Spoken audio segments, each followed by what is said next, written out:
Seorang mantan warga negara Prancis mendadak viral usai membagikan pengalamannya saat dirinya diundang oleh salah satu program talk show stasiun televisi swasta yang dibawakan oleh Deddy Corbuzier. Ia mengungkap bahwa host beserta kru acara tersebut, seolah tidak mencari tahu terlebih dahulu narasumber yang mereka undang. Tak hanya itu, Chane juga mengaku bahwa ia diperlakukan tidak baik dengan diminta menunggu di sebuah lorong pada studio stasiun TV tersebut dan diberikan makanan yang tidak higienis.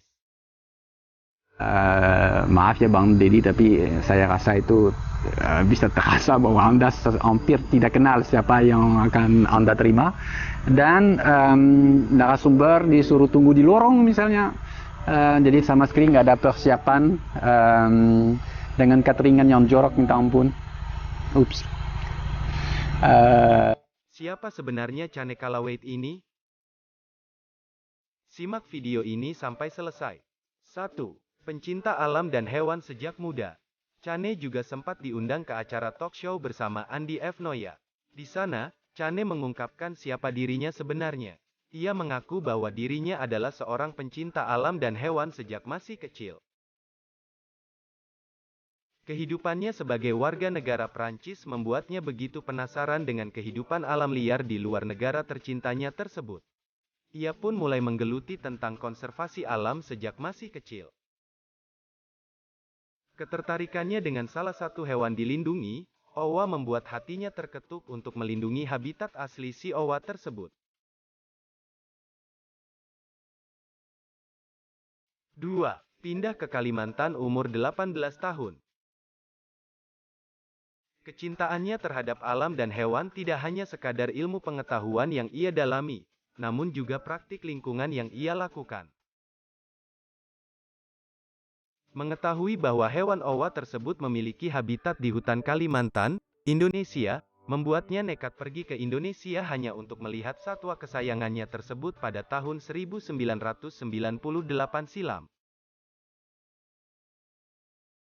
Ia pun memutuskan untuk menetap di Kalimantan pada umur 18 tahun dan saat itu masih berstatus sebagai warga negara Prancis. 3. Mengembangkan Kalaweit Organization.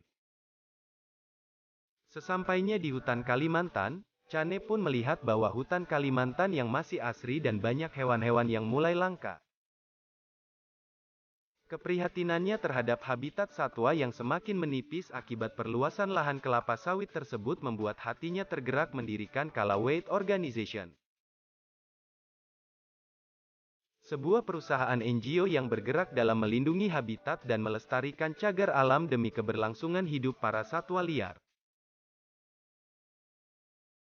4. Menikah dengan warga negara Indonesia. Tak hanya menetap di Indonesia, Chane pun menemukan jodohnya saat dirinya berpetualang di hutan Kalimantan tersebut. Nur Pradawati, seorang gadis dari suku Dayak tersebut berhasil mencuri hatinya dan akhirnya dinikahi oleh Chane pada tahun 2002 lalu. Dari pernikahan tersebut, Chane dan Prada dikaruniai dua putra yang bernama Andrew dan Enzo. 5. Memperjuangkan status sebagai warga negara Indonesia.